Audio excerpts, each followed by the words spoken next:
Hi, welcome to What's Next with Emma Arnold. I'm your host, Emma Arnold. Today we have for a guest one of my favorite people in the world and honestly one of the funniest people I've ever met in my entire life. Please welcome to the podcast, Arlo Weierhauser. Yeah. Hi, thank you for being here. Thanks so much for having me. We did it. That was a double intro because I was like, this will be easier to edit. But the Patreon people know that we already introed. So you did it so naturally, though. You're such a natural.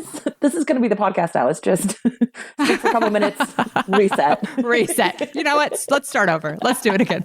It's actually probably better than I usually do because usually I'm like 45 minutes in and I'm like, oh, I never introed the podcast. Hang on. That's usually what I do. Or I have one time I didn't hit record. One time we just talked. We yacked, and then it, like 45 minutes in, I was like, oh fuck, so professional. So yeah. Whoops. That's so good to see you, and I miss you a lot. I was thinking about how much fun we had. Were you here for 208 or Treefort? I couldn't remember. Treefort. That was. Oh, you were for both. Yeah. That was the year that I went to Boise 4 times. Yes. Yes. Because it was Club Weekend 208. These are not in order. Treefort, and then Pride. Oh yeah, that's right. Yeah. 4. Man, we could. That's fine. Yeah. After this, do it again because we can't get enough of you. Absolutely. I think you are always a crowd favorite, but you're seriously one of my favorite comics, and not just because you're the only comic I really think I can think of that I can say we had similar redneck backgrounds. Like nobody else. People will be like, "Oh, I had a redneck background," and then they'll be like, "My dad had a truck," and I'm like, "No, I had a cousin with a mountain lion," that kind of thing. Yeah. So tell. Between like redneck and feral, and I think we're leaning feral redneck. Woods redneck is like different than like an in-town redneck, So tell us a little bit about your background because I love it so much. So this is what happened. Well, it's so my dad and mom were like very fun, kind of hippie, very cool people. And then they were part of like the kind of separatist movement and hippie culture to move to Oregon and like have your own land and stuff. We're making our own cheese, those people. That's what my parents were too. Yeah. Garden, vegetable. My dad hunted, like learned all this stuff. But he also kind of grew up that way too. Anyway, so they move up. My dad builds a house. They make a bunch of kids. We got involved in the church, very much involved in the church. Like, which church? It's a Baptist church. But it's very like culturally Southern Baptist Church in Oregon, which is as suspicious as it sounds. It wasn't Southern in like a good way. It was like white supremacist. You know what I mean? Like they're not. It's not fun. Grew up with a bunch of kids, and I think you did too, with like a bunch of kids that were adopted. I just come from a blended family. Oh, but yeah. So my parents both already had kids, and gotcha. Yeah. We did that later, but like in the church, it was like a lot of the kids that I was friends with were adopted. Like my best friend was from Colombia, and I had a falling away from the church when they taught us the Sunday school lesson of Tower of Babel, weeping in Sunday school, and they had to be like, "Dude, why? What is your problem?" And I was like, "Well, God doesn't want us to be friends, and that's why He made different languages." And they were like, "Okay, yes, but not in this. Linda's cool now. It's fine." I love you so much. So yeah, we were very much in the church. We like went with our pastor for 4 or 5 months to sell his sermon on VHS tape in a trailer, like in a like Winnebago type trailer. My sister was 2 months old. Yeah. Wow. And we just like hit the road. They got into a fight, and then we quit and went to Mexico for a couple of weeks. And then, so yeah, the house that my dad built was way out in the woods, and the closest thing was my uncle's cabin, and it was just old growth forest. It'd been like the protection had gone into effect to protect the owl in Oregon, and so it couldn't be logged anymore, and so it was just absolutely gnarly raw forest. There's not anybody patrolling. You know what I mean? Mm-hmm. It's just predators. So, kind of very connected to like near death stuff is that we were in a really, really bad car accident, and my mom died. and my little sister broke her back, and I like smashed my face and like had a couple fractures here and there, but was mostly okay. And then we were kind of already on our way from falling away from the church. And so this whole like community that kind of helped raise us kids was kind of slipping away. There was a huge disconnect from our family. We had like, honestly learned about this week, about the estrangement that happened like officially in my family. Cause I always thought like it was kind of dickish for my mom's entire side to just be like, we're done with y'all. And I never understood why. Found out this week why. What a fun thing that is in your adult life to be like, yeah. Why finally somebody's never? Like, oh, sweetie, nobody told you. Yeah. Yeah. Like, and it's just my dad. So I'm like, you're the one. Like, you're the only one. It's you, Pops. You have to tell me stuff. But it was because of the pastor that gave the speech or whatever sermon at the memorial, and he used it as an opportunity to do a real fire and brimstone. Come to be saved, because look what can happen. You can be wrenched from this. Wrenched from this world at any moment. And, so anyways, there was a big estrangement. This is the pastor. Wait, this was the pastor you guys traveled with? Same one. Wow. And my dad and this is the other thing I learned this week. My dad was like, I wasn't like thinking straight. You know what I mean? Like he was just out of his mind, but he was like, I guess we'll just have, this guy, do it, because they used to have a good relationship. Like he and my mom did, but he absolutely regrets it. And it's like, I know that guy's like a loon, but whatever. So yeah, that was part of the reason there was an estrangement, and a big part of the reason that we were just kind of left alone now for a big chunk of my childhood. And we had 2 red wolves already. Yeah. I was hoping that I wouldn't have to ask you. Yeah. So we were already growing up with these 2 red wolves that my dad says, well, we thought they were coyotes. And I don't think that makes any part of this better. They're like anyway. But they were like very calm. Like literally there's pictures of me learning to walk by pulling myself up on the back of Big Bird, who is my brother's wolf. And then, because those wolves were so good and like such a huge part of our childhood, like we would go like down the deer trails through the woods. You just like kind of hunker down and like you can just tear through the woods. We'd go play in the creek. My dad never was like too scared of us going around with the wolves because they were so good. They're full of wolf. So yeah, he bought some more. He went and got busy, and he found a breeder. And this is one of those like Oregon redneck shit. Like, yeah. You're definitely not supposed to be breeding wolves in your backyard.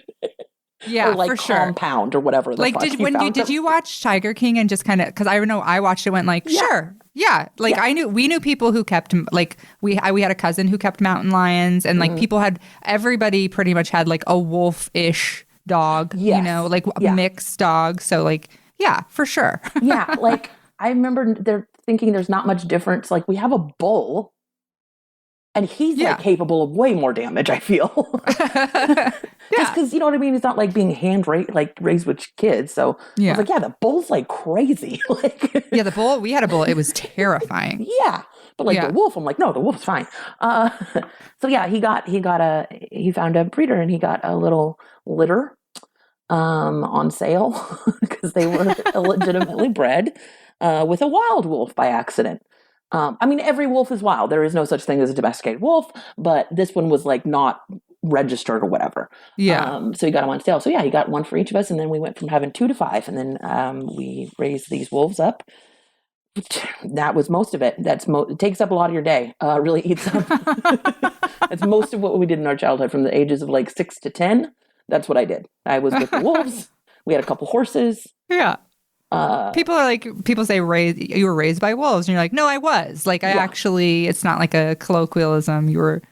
Yeah. I love it. We both had the kind of childhood, like, I know what you mean. Like, we were so free range, so feral. Like, because so my biological father and my stepmom would leave sometimes for, overnight. They would be gone. And I was the oldest in that household, and I had 3 little brothers there that I was basically the mom of. And like we were just like kind of on our own. And like, I remember we would just like take our sleds and walk like 2 miles up into the canyon and then ride the creek down, which is, we had runner sleds, and like we would hit our heads, and my brother would be like, I'm gonna barf, and I'd be like, quit being a baby, and we'd hike back up, you know. And like it's funny because a lot of times on this podcast I'll be like, what's a near-death experience you've had? And people are like, one time I almost choked on a sandwich. And I'm like, if you ask me, I'm like 1,000. I have 1,000 times as a child I should be dead. Absolutely. Like we used to wait till my parents left, and we would put gasoline in a big barrel and then throw M80s into it just to see, like, it's so fun. Have you done it? There was like this big chunk of like section of pipe that my uncle didn't use, and we would drop bottle caps into it and then like use like pocket, like you can aim them. We would dare each other to hold different kinds of metal to the electric fence that was around the animals. Absolutely. Oh yeah, like hold this to it. Now try peeing, and now pee on it and hold on. Like we would do like 70 experiments to see who could get shocked the hardest. And I swear hands? My heart that'll fuck you up. Oh, I swear my heart has stopped. Yeah, like we would hold hands and then be like, okay, now put your foot in the puddle. Okay, go. And like it's so crazy. And we were just like so destructive that way, you know, like we're just fearless, you know. My brother lit like a tree stump on fire because there was an anthill inside of it, and like that could have been it. That could have been it. That could have been fire in the forest. He made a forest fire. My sister probably had 2 concussions that were both a little bit my fault and maybe a third. Because maybe a third. One, we would sled, and we lived up on top of a hill, and it was an angle of like an inhuman. You can't. That's not for kids. And just straight down, like barrel roll, like drop in, and we were braking. I was braking. She's useless. Braking, and one of the brakes pops off, and so we just do a complete like spin on a dime into a fucking tree. So we hit her head pretty hard on that. And then we had horses, and when it snowed, she was such a cute, like pretty little thing, and she loved doing pretty little things. And that sounds like demeaning, but like I hold it in such high regard. So it was snow, and she would go out to the horses and like comb the snow out of their hair, like want to brush them. And she was cleaning the snow off our horse's hoof, and the horse was like, stop, and just popped her in the fucking head. Nope. Yeah. And then there was one time my dad took me golfing, and at the like driving range, and Alex didn't want to golf. And so she was like caddy. So she was setting the ball on the tee, set the ball on the tee, set the ball on the tee. Ball fell off. She went to go reset it, and I was already on the. Ooh. See, and no, so whose fault? Yeah, whose fault? Yeah, completely. But yeah, whacked her pretty fucking good. And then my dad's like, "Golfing's over. You don't get to come anymore." This is supposed to be relaxing. Yeah. Man, we had a horse that we had several horses, but one of them you were not supposed to ride. Yeah. And I would wait till my parents left, and then I would try to just like hop on her. I would just hop. I'd be like, exactly the same. They were like, she's unrideable, and I'd be like, is she? And then I would get thrown off. She threw me once really pretty good, and another time she took off running, and we had a pretty big at that time we were living. Kind of outside of Chalice, Idaho, in like an hour and a half out of Chalice. And we were caretaking a place, and we had this huge property, and she started running, and I was holding on for dear life. And I was like, oh, I'm fucked. Like this, I fucked up. And the only reason I got off is because she went under a tree, and I got kicked off by a branch. And then I had to go hide. I climbed the tree because she was so pissed. She came over and was just like, you know, spitting and like freaking out. And I was like, I'm just going to hang out in this tree. Never told anybody. Never said, tried to ride the horse, almost died. Was just like, whoops. Well, should have listened. And I rode her again after that too. Like I just was sure. I was so sure that she would bend to me, that I would be the one that my parents would come home and I'd be riding, and I'd be like, oh, what? Ta-da. Just pageant waving through a meadow. Look who can break a horse with no experience or effort. Yeah, my dad taught us to ride really, really young. Like wearing us. We were on horses, you know what I mean? We couldn't hold up our stupid little heads. So we've been riding horses since, you know, we could walk. But then, he would leave for work. He'd be gone. So it was just hours and hours of unsupervised time. And there was like a dedicated stump to get up on the horse in the front yard. But when we didn't want to get caught, we would corral the horse into the barn, like feed him oats, and then climb up on the fucking like fence in the barn and then take off from there. And that's how you didn't get caught riding the horse bareback, by the way. Oh, yeah, always. We would like have a bridle on.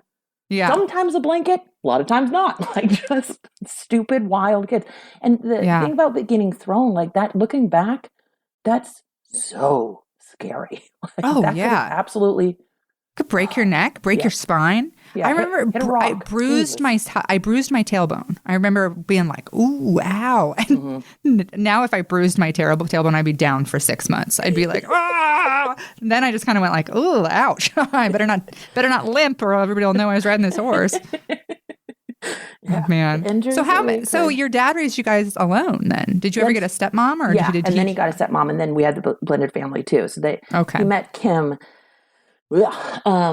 Who's now estranged as well, thank God. But yeah, I have 2 stepsisters that I saw of like pretty good relationship with. I'm like, they're very sweet and nice. But we also moved from very rural, to less rural, which felt like a huge town to us.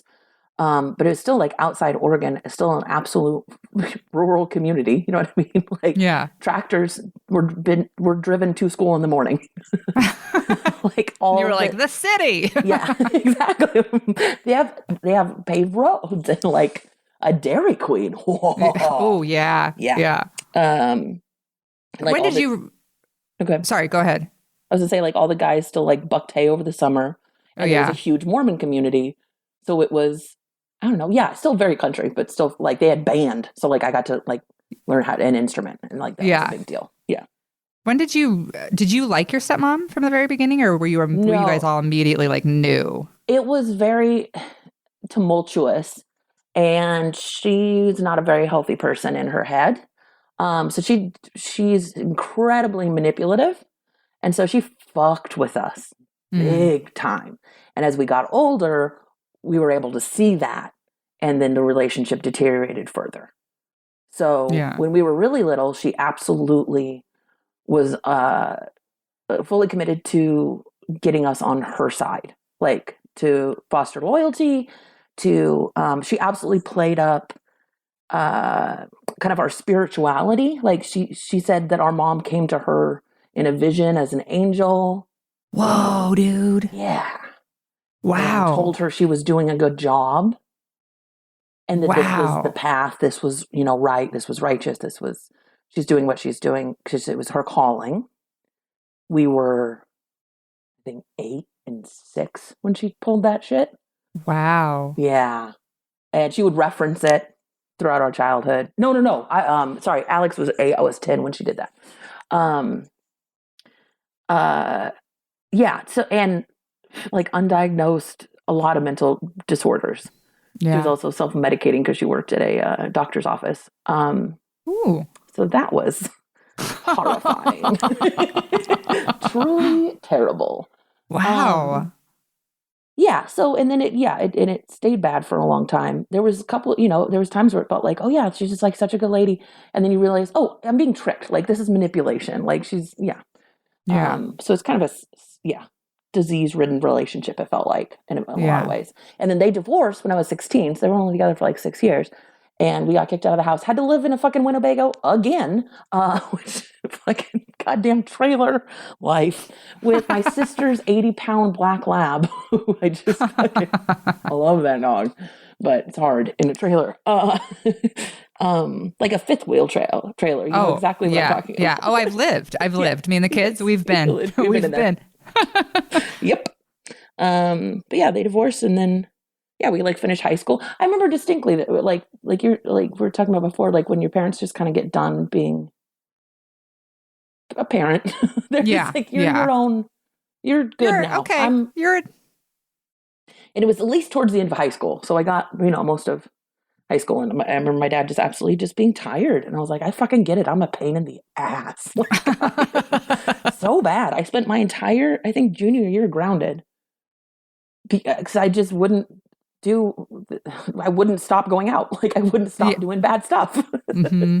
Doing bad stuff every chance I got. So yeah, I kind of remember him backing off. But also that made the relationship that he had with my sister like a lot stronger because they got to have like a more mature relationship rather than like a dictatorship of like, I don't know. He was very strict. And then when it came to Alex, of course, the youngest baby got like, okay, well, just manage yourself. You know what I mean? Be responsible, do these things. So that was kind of good. But yeah, so that's most of it. That's great. That's great. What a recap. Man, it's funny because a lot of that is really similar. Although it's funny, I didn't realize that my stepmom was terrible till I was an adult. And like, she was terrible to my brother. And I was always like, I would be the only person who would call her out on that. She was really mean to my brother, her stepson, her kids, my half brothers. One of them was like the golden child. And then she very publicly just acknowledged that she had the second one in case the first one died. Like she just was like backup kid. So she was pretty shitty to him. From the past, like yeah, seems honestly there's some arguments to be made for that. But Little House on the Prairie shit. Like. Yeah, just a backup kid.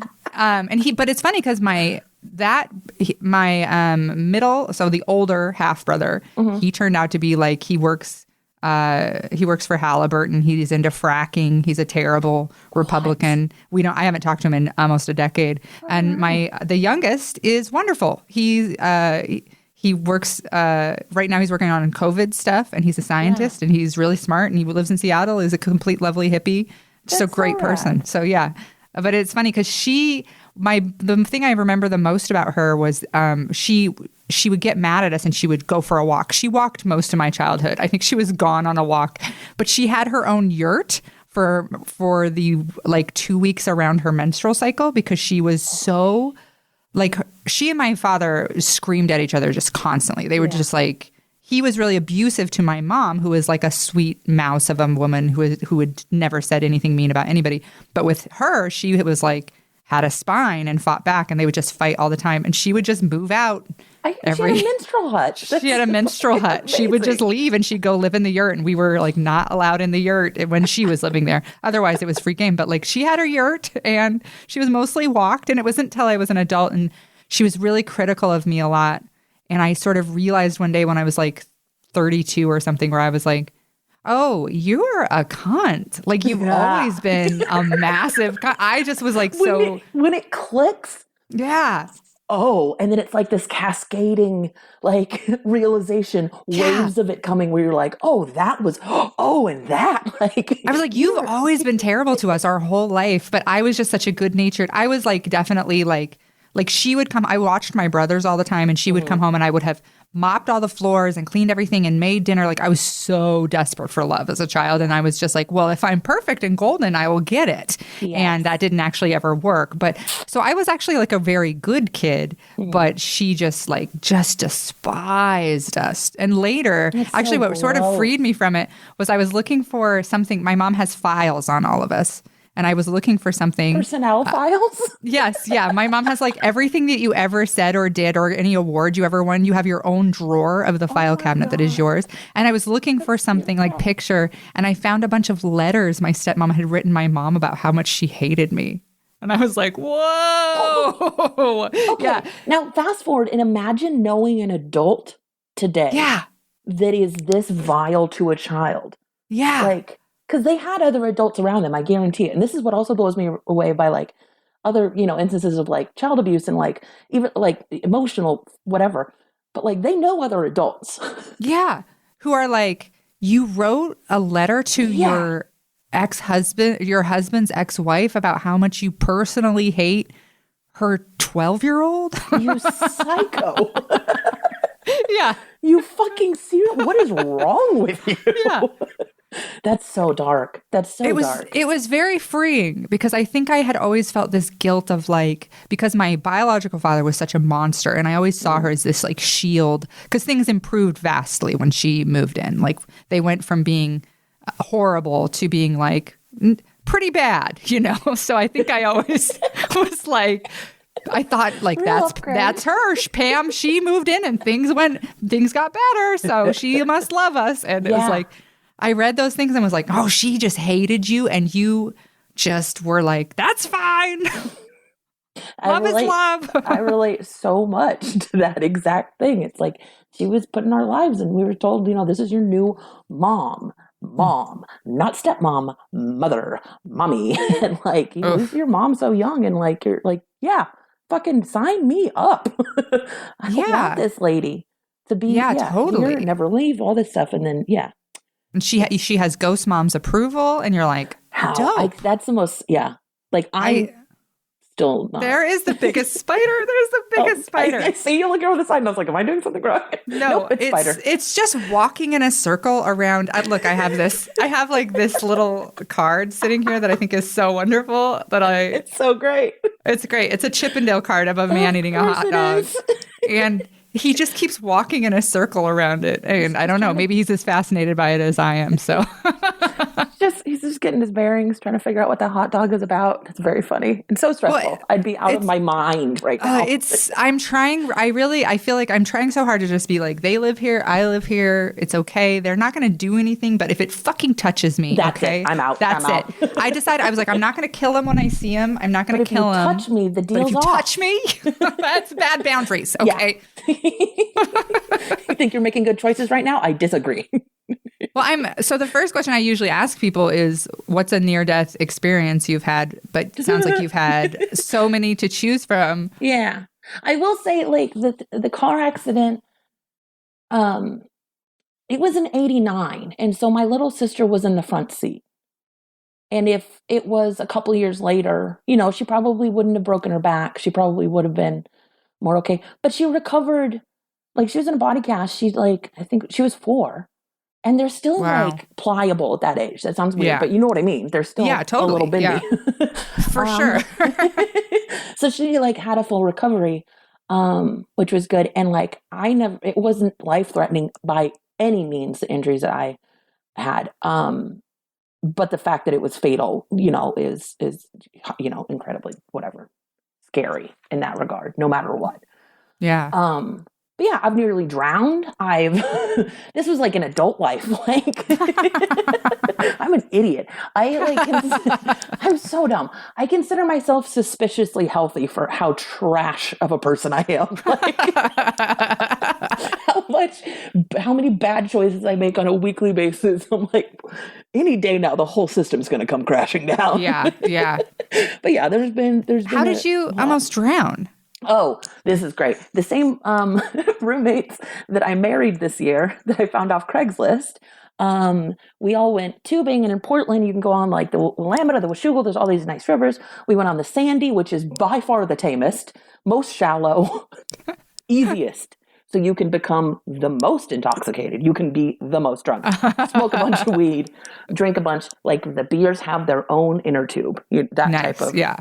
And we're floating along. We get to a part where there's like a tree fallen and it's naturally sucking like the water through it because there's a giant rock right underneath it. So all the force of this river, which is snail pace, is just all going right there. It's like being diverted. You know what I mean?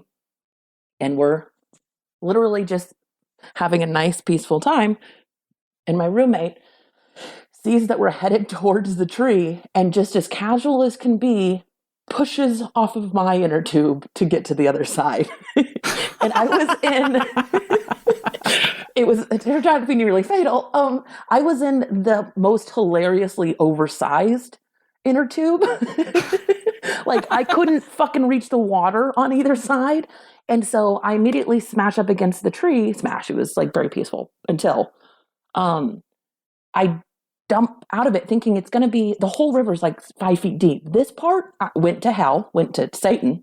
And when I like dropped out the middle thinking I can just like walk, I got pulled under immediately and pushed against the rock, like the giant boulder. Oh my God. So, and I was down there for long enough to have a few thoughts. You know what I mean? Mm-hmm, mm-hmm. Like the screaming one, fight it. But then like the second one, okay, think about what's happening right now. Like you can't swim up. It's not happening. You're being forced. Okay, push off and try to get further down the river, even though you're still underwater while you're doing it. Also, why is no one on their way to help me right now? Because it feels like I've been under here for a while. So I am able to push off the rock and like have, get pushed to the next boulder, which I then can climb up on top of at least. And I'm like coughing and sputtering and like river water fucking puke, you know what I mean? Just getting it all out. And they're all lined up on the opposite side, like on the riverbank, and no one was on their way to help. Do you understand? Oh my God. They were all literally just fully ready, willing to accept that they were going to watch me die. I hope you mentioned this at the wedding. I hope this is the sermon that you gave. So much. Like, dearly beloved, we're gathered here. Let me, hold on. Let me just mention. A miracle of life has occurred. Oh my God. Yeah. They deny that it was that dramatic, and they are wrong. And they are wrong. So yeah. That's a terrifying feeling. That's like I was very scared of drowning as a kid. Oh God. Okay. Sorry. I got scared. Fuck it. Oh God. Okay. Sorry. Sorry. Oh my God. It just. I can't. Okay. This one I'm gonna kill because this has gone on long enough. Emma, I genuinely I'm have sorry. tingles right now because you just scared me. I got so scared. My eyes are watering. Okay. It dropped down on a string. And it landed really close to, okay, it's been walking around up here on the shelf. All of a sudden it dropped and it came running towards me. Illegal. Absolutely. And then when illegal. I thought I was going to kill it, but when I moved the notebook, it took off. Oh God. It's harassing me, honestly. It's got to go, babe. I'm killing it. You know what? New rule. I kill all spiders I see down here because I was going to be all Buddhist about it, which Alex is one of those. Alex is one of those people I'll be like, oh my God, there's a giant spider. And he'll go and get it and he puts it outside. Or if it's too cold, he puts it somewhere like in the shop or something. Because he's like, well, it'll just freeze outside. He's like that. And so because I grew up feral, we killed stuff constantly. I know. And I feel like, do you know Lace Larrabee? Mm-mm. She's lovely comic. She's a vegetarian. She couldn't hurt a fly. And we were talking about it recently. And I was like, I wish I had that. Yeah. Like, I wish I had that couldn't hurt a fly energy. But like, I can kill something very easily. And I will murder if needed. Feel very little. I feel like, so I'm trying to like cultivate that and be like, all things are living. And I'm trying to, eat less meat and kill less spiders. And maybe it's a mistake. I can kill, especially if I feel fear, which is very often. But I will feel bad about it. Like, I can deny that, like, I've killed an ant and, like, thought about that fucking ant for, like, the rest of the day. Ants are different, because I like ants. Job. It's just doing his job. It's just working in it. Yeah. What was I thinking? But like, it startled me, so I murdered. Ants are akin to bees for me, so I kind of like I'll be like, well, outside, go find your family. Yeah. Yeah. But hornets and spiders, I think maybe it's okay to just kill them. Hornets especially. Yellow jackets, who are those for? Why? Yeah. What the fuck are you for?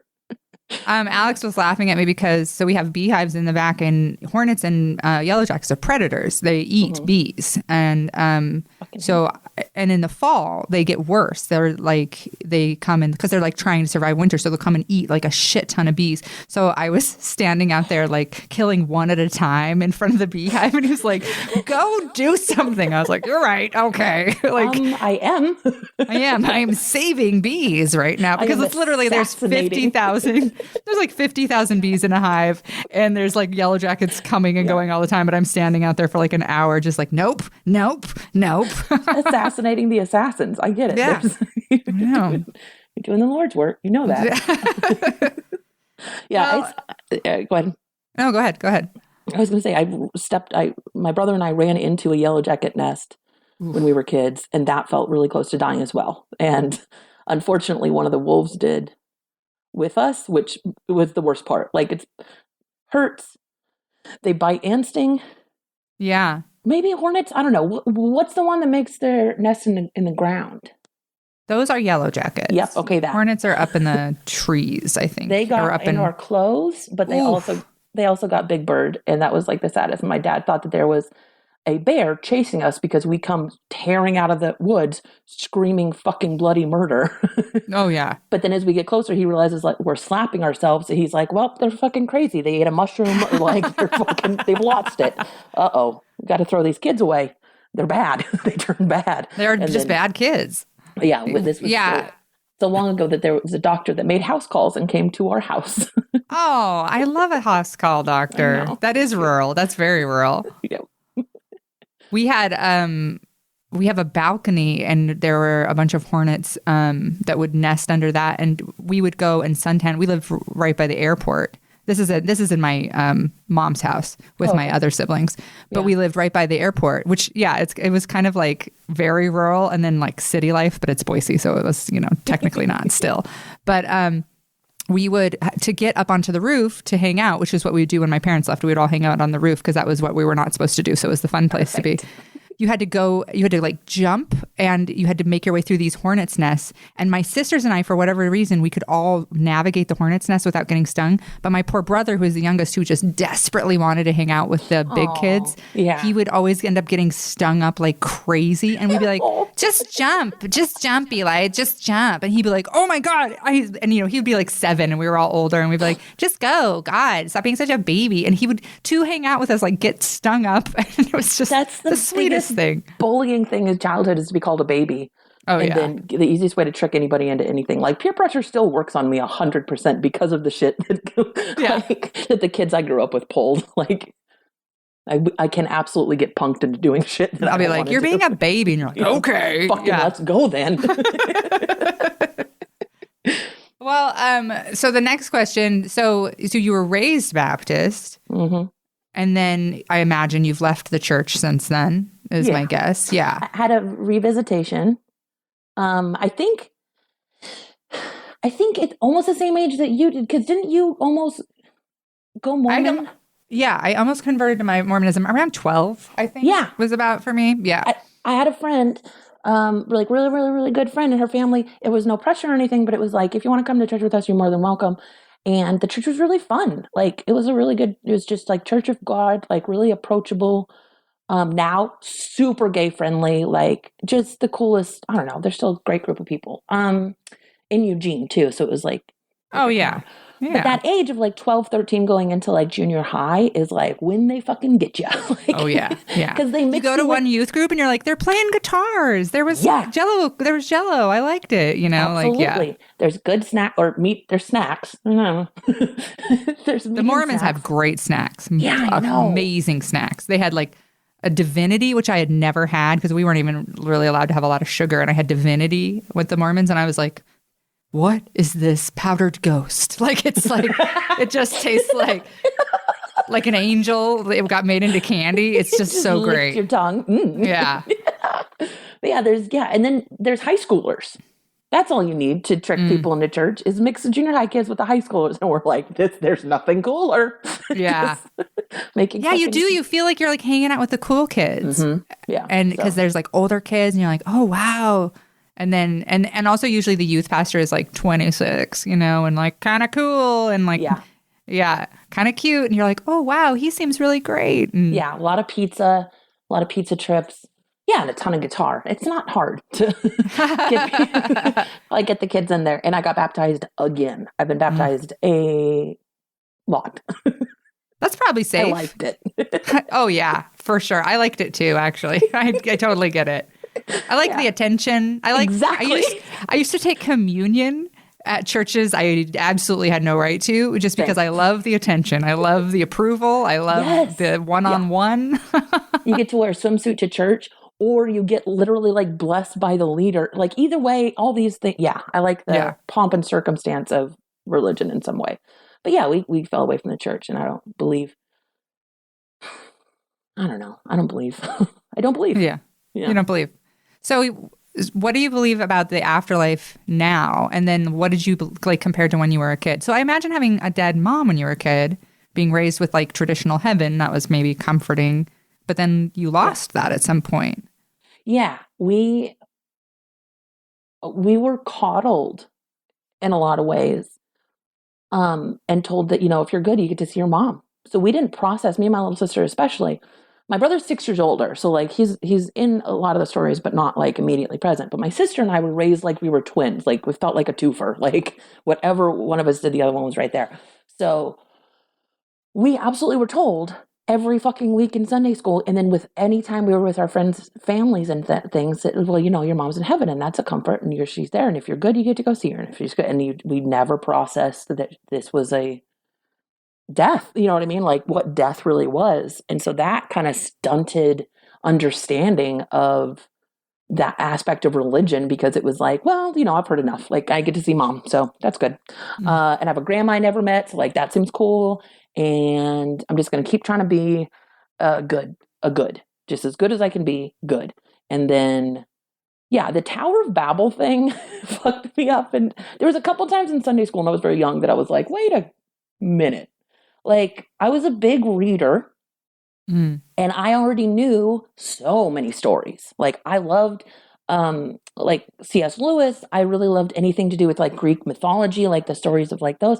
So I knew a well-written story, and I liked that about the Bible. But there was an absolute day and a breaking point where I was like, wait, you think these happened? Oh no. I thought this was like Aesop's fables, it taught a lesson, which I dig. But no, like this happened, and I was like, I don't buy it. I don't. So that was kind of the beginning. And then slowly and surely over the years, that, you just kind of fall away from it. And I tried to hang on to some of that belief because I also lost my favorite person in the world, which is my grandfather, my dad's dad. And then my uncle. My dad's really been through it, and like it's easy to feel sorry for myself and then remember like my dad has actually lost that so much more. And I like the idea of there being an afterlife. And my grandfather was an atheist as well. Like he didn't, and so because he didn't when he died, and it was anyway, it kind of helped solidify that it wasn't. I was having these conversations with my sister. Like I came out to my sister, and we literally kept talking about what we were like planning for the weekend. Like the most sure. And I think at one point she was like, I should try that. Coming out as an atheist to my sister, we had one of the biggest fights that we've ever fucking had in our entire goddamn lives. Because in her words, and this stung, she's like, you killed mom. If you don't believe, you've like killed her for the rest of your life and like for eternity. And it was like, oh, holy shit. So like that was a big deal because the belief still needed to be there, like that we could go see her. And not even just like her own belief, yours too. Yeah. Like she needed you both to believe. Absolutely. Yeah. And it was that, like I said, like that twofer thing, like we did. Yeah. Yeah. So she died in 2012, my little sister. And I didn't even know that, Kate. Arlo, I didn't even know that. And she took her own life, which fucked everything up. Yeah. It ruined everything. I am like, I don't know. I'm sorry, this thing is falling right now. That's fine. I kind of got back into God like in the last couple years. And like, I think I know that there's not like a afterlife. We're going to pause for just 1 second.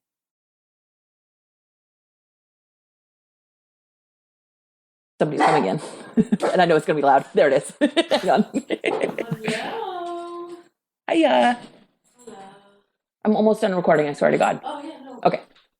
Thank you.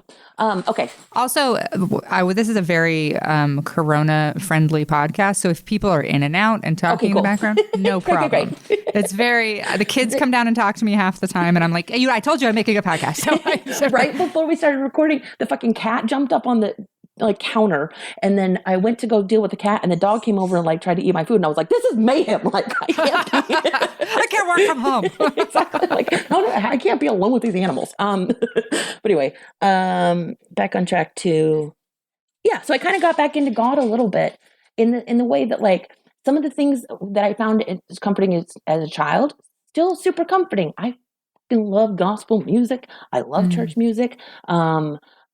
Even some of the like the vocabulary of like just being like blessed and highly favored, and like little mantras of like, God is good every day, God is good. Like that brings me comfort. Yeah. Peace be with you, and with you be peace. And It gives me chills. I right? love it. I still, yeah. yeah, I want to totally. every day turn around and like shake the hand of my neighbor and Yeah. do those things. So I found a kind of a different relationship now with the idea of God or Christ. I prayed this year, which was kind of interesting to get back into. I've tried meditation, super bad at it, fall asleep or get mad. It's two options. I cannot do it. just so mad. Like I'm supposed to sit still and fuck this. But I've learned that like a little prayer every once in a while, like is like, okay. I kind of just talk to my sister. I'm also on antidepressants now, which famously give you the most episodic, vivid, realistic dreams. And I dream about my sister every night. Like I had a dream. Yes. I had a dream last night where I told her, I dream about you every night. And she's like, stupid. And like we hugged. It's so realistic. Like that's so beautiful. Yeah. That's amazing. So yeah, it's kind of a weird thing. I'm getting more and more used to it. But yeah. How interesting. I mean, that's kind of an afterlife in a way. I think that's it for me. I was talking to my roommate last night about how we tend to hoard pictures, both of us do, and because we've needed them too many times. Yeah. Yeah. When you lose somebody and you look back or you don't have enough. So like I can't delete, I have a hard time deleting voicemails. Oh God.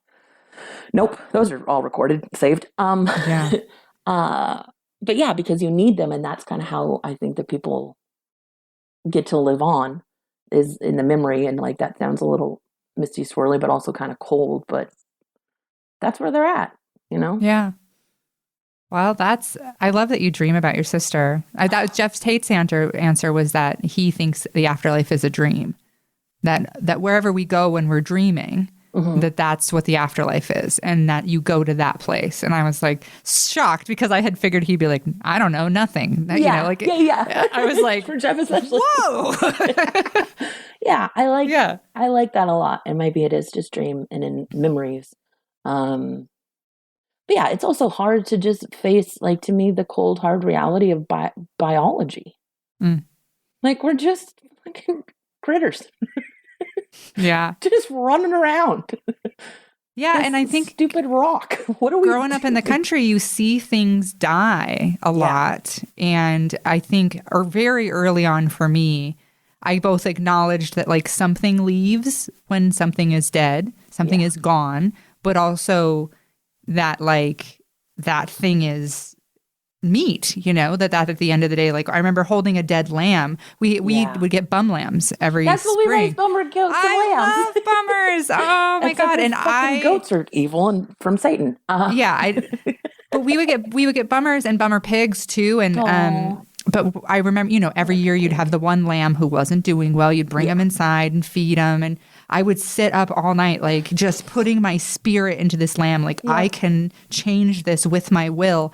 And every time they died, I was so like personally shocked that I had no control over that, because like, I wanted it so bad.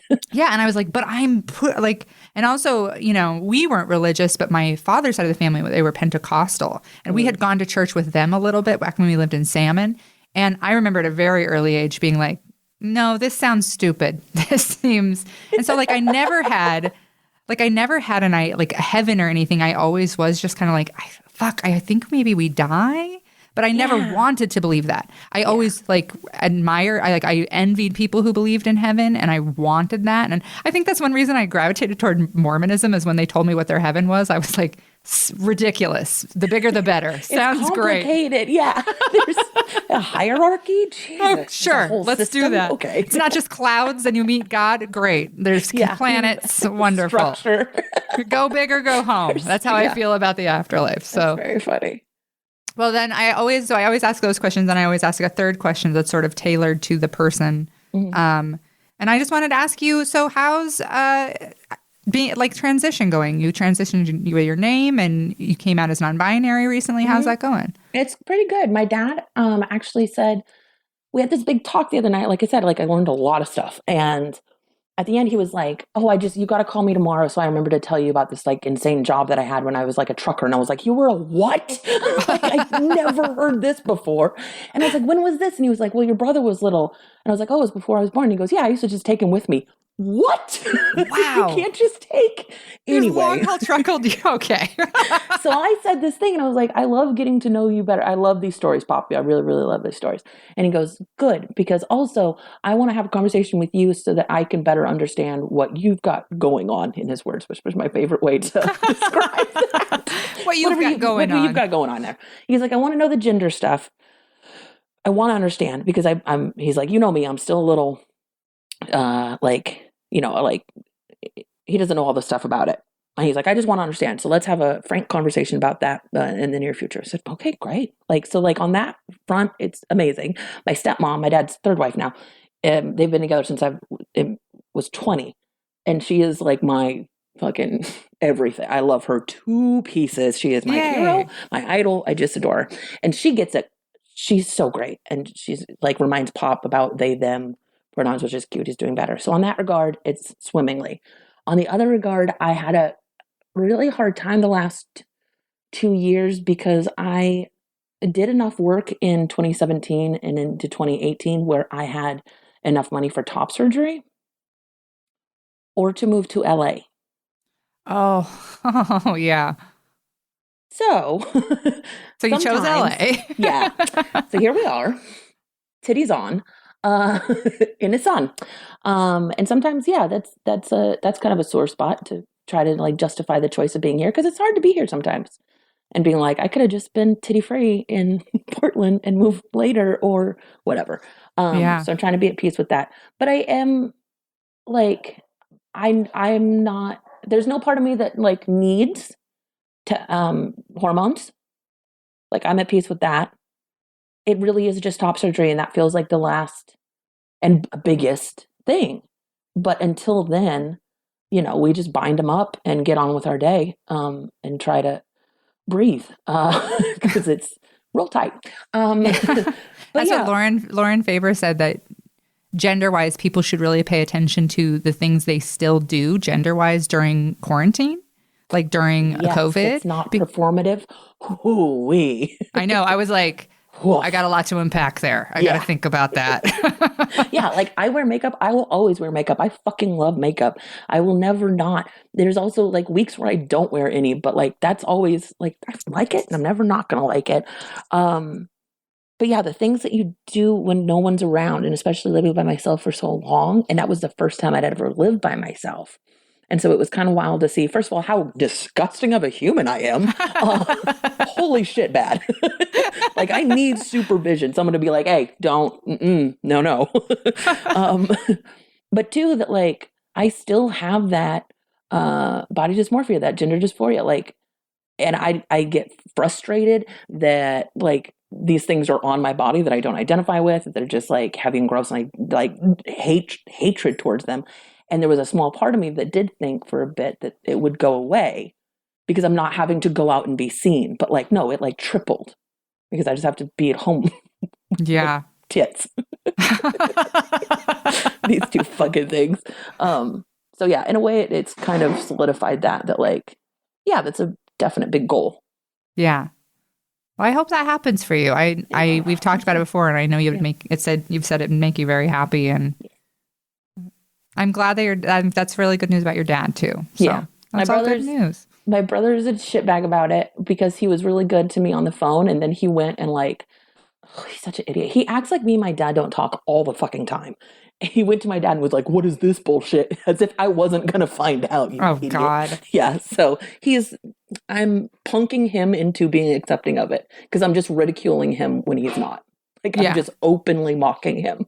Good. Yeah. Yeah, to bully him into it. So that's working. That's some older brother shit, too. I just feel like my own son's dynamic is like, brothers are such jerks. They're just such jerks. I only have a little brother, so like, little brothers. So I never, like, I was always older and scarier. So I never but all my friends with older brothers, always, it was like, where did you get that bruise, Kyle? Like, that's how they are. Yeah. Yeah. We have scars from each other. They are. Yeah. They're mean breed. Well, I love you, and I really appreciate you doing the podcast, and it's so good to see you, and I miss you, and I cannot wait to come to LA and just hang out for a month. Yeah, Like, right? refuse to go home after that, basically. Our travel after this, and I tried to stop saying after this because, like, Yeah. it's never, I don't know. Let's not do that. But I know that comedians getting back on the road is going to be truly unhinged and Yeah.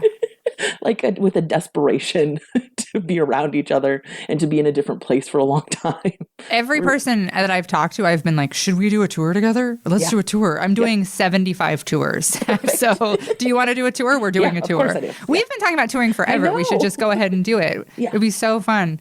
Well, I love seeing you, and stick around because I'm going to outro us real fast, but stick around. And oh, wait, do you have anything you want to plug? You're not doing any show stuff, but I know it's like people, last few times I've been on stuff, I've been like, I mean, people can find my Patreon, I guess, but what else am I doing? Nothing. I don't know. I'm just down here with the spiders. So, well, do you have a Patreon? Spiders. You should have a Patreon. I don't have a Patreon. Well, if you start a Patreon, people should follow it. And do you have do you have albums? Do you have anything else that people can buy of yours?